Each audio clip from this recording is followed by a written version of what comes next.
Bonjour, voilà une nouvelle vidéo pour parler du système digestif.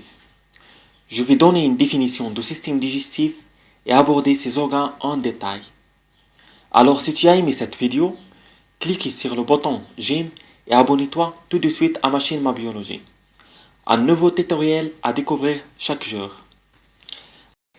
Alors ce que vous devez savoir sur le système digestif, que le système digestif est l'un des grands systèmes complexes biologiques. Regroupe les organes responsables de la digestion des produits alimentaires, pour but de convertir ces aliments en énergie et nutriments, pour garder le bon fonctionnement du corps. Je répète, le système digestif est l'un des grands systèmes complexes biologiques. Regroupe les organes responsables de la digestion des produits alimentaires, pour but de convertir ces aliments en énergie et nutriments, pour garder le bon fonctionnement du corps. Le système digestif comporte 6 organes essentiels: la cavité buccale, le pharynx ou la gorge, l'œsophage, l'estomac, l'intestin grêle et enfin le gros intestin. Parlons maintenant de la cavité buccale. La cavité buccale comprend les dents et la langue et la salive. Ces trois éléments représentent la force mécanique et chimique de couper, de brouiller et de dégrader les aliments. Alors l'action des dents combinée à celle de la langue transforme en fait la nourriture en une sorte de bol nommé bol alimentaire.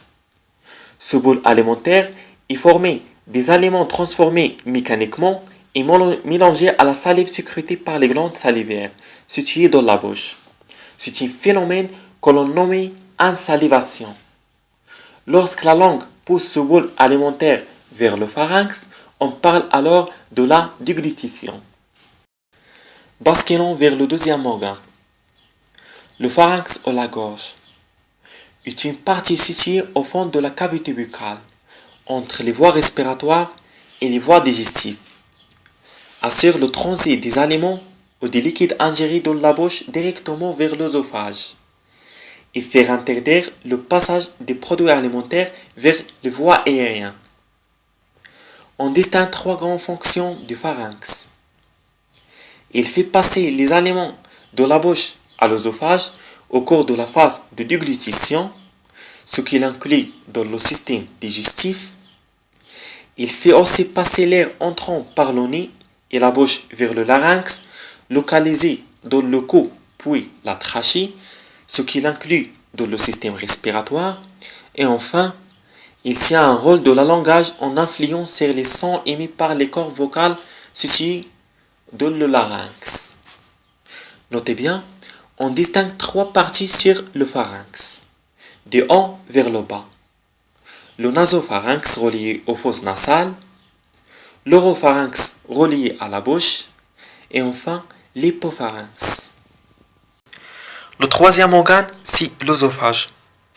Et qui dit l'œsophage, dit un conduit intrathoracique, tubulaire, musculaire et élastique, reliant le pharynx à l'estomac et assure le transport des aliments entre ces deux organes digestifs.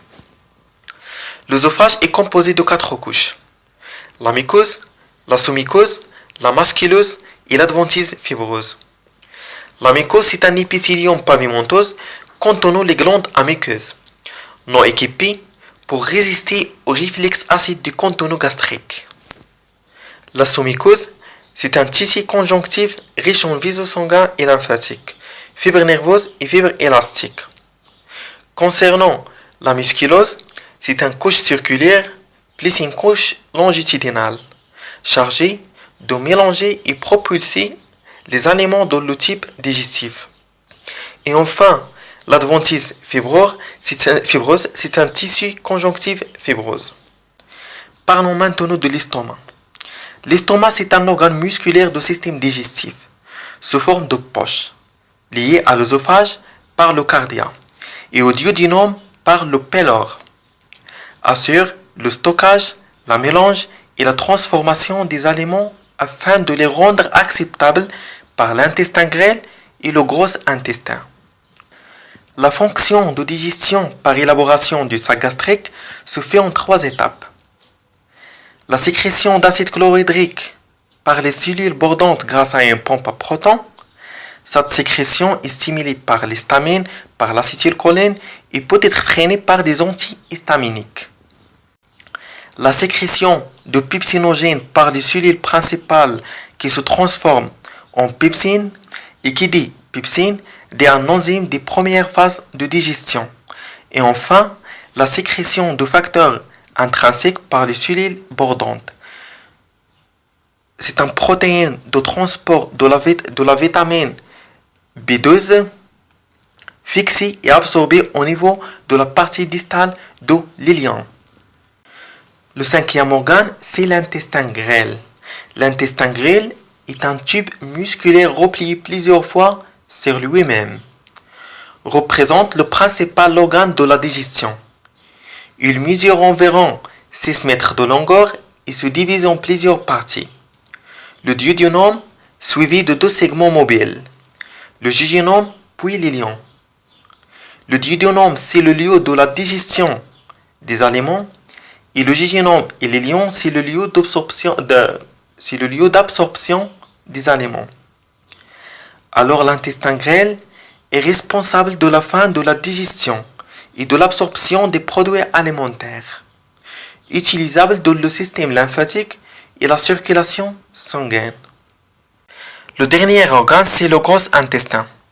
Le gros intestin, appelé aussi le côlon, c'est la dernière partie du système digestif, lié à l'intestin grêle au niveau de l'ilion et s'étend jusqu'à l'anus.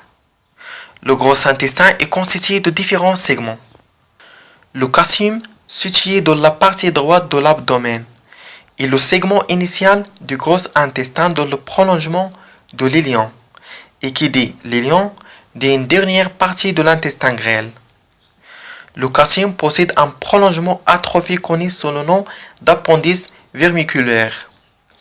Le côlon ascendant part du cassium et remonte verticalement jusqu'à l'angle colique droite, et le côlon transverse passe de l'angle colique droite, se prolonge horizontalement vers la face latérale gauche de l'abdomen et s'achève sur l'angle colique gauche. Le côlon descendant part de l'angle colique gauche et descend verticalement jusqu'à le côlon sigmoïde. Le côlon sigmoïde est situé entre le côlon descendant et le rectum. Le rectum redescend et débouche sur l'anus. Alors, je vais répéter les informations les plus importantes. On a dit que le système digestif, c'est un système complexe biologique responsable de la digestion des produits alimentaires pour but de convertir ces aliments en énergie et nutriments pour garder le bon fonctionnement du corps. On a dit que le système digestif comporte 6 organes essentiels: la cavité buccale, le pharynx ou la gorge, l'œsophage, l'estomac, l'intestin grêle et le gros intestin. La cavité buccale comprenant les dents et la langue et la salive, ces 3 éléments représentent la force mécanique et chimique de couper, de brouiller et de dégrader les aliments. Alors que le pharynx est une partie située au fond de la cavité buccale entre les voies respiratoires et les voies digestives, assure le transit des aliments ou des liquides ingérés de la bouche directement vers l'œsophage et faire interdire le passage des produits alimentaires vers les voies aériennes. L'œsophage est un conduit intrathoracique musculaire et élastique reliant le pharynx à l'estomac et assure le transport des aliments entre ces 2 organes digestifs. L'estomac, c'est un organe musculaire du système digestif sous forme de poche lié à l'œsophage par le cardia et au duodénum par le pylore, assure le stockage, le mélange et la transformation des aliments afin de les rendre acceptables par l'intestin grêle et le gros intestin. Parlons maintenant de l'intestin grêle, est un tube musculaire replié plusieurs fois sur lui-même. Représente le principal organe de la digestion. Il mesure environ 6 mètres de longueur et se divise en plusieurs parties. Le duodénum suivi de 2 segments mobiles, le jejunum puis l'iléon. On a dit avant que le duodénum, c'est le lieu de la digestion des aliments. Par contre, le jejunum et l'iléon, c'est le lieu d'absorption des aliments. Alors, on peut dire en général que l'intestin grêle est responsable à la fin de la digestion et l'absorption des produits alimentaires, entre parenthèses, les nutriments utilisables dans le système lymphatique et la circulation sanguine. Enfin, le gros intestin est constitué de différents segments. Le cassium, le côlon ascendant, le côlon transverse, le côlon descendant, le côlon sigmoïde et enfin le rectum qui descend et débouche sur l'anus. Alors voilà, mon petit tutoriel est maintenant terminé. Avant de te laisser, je te propose d'abonner-toi tout de suite à ma chaîne Ma Biologie et de laisser des commentaires positifs pour m'encourager de faire d'autres tutoriels. Je vous remercie de votre attention. Au revoir et à très bientôt pour un prochain cours.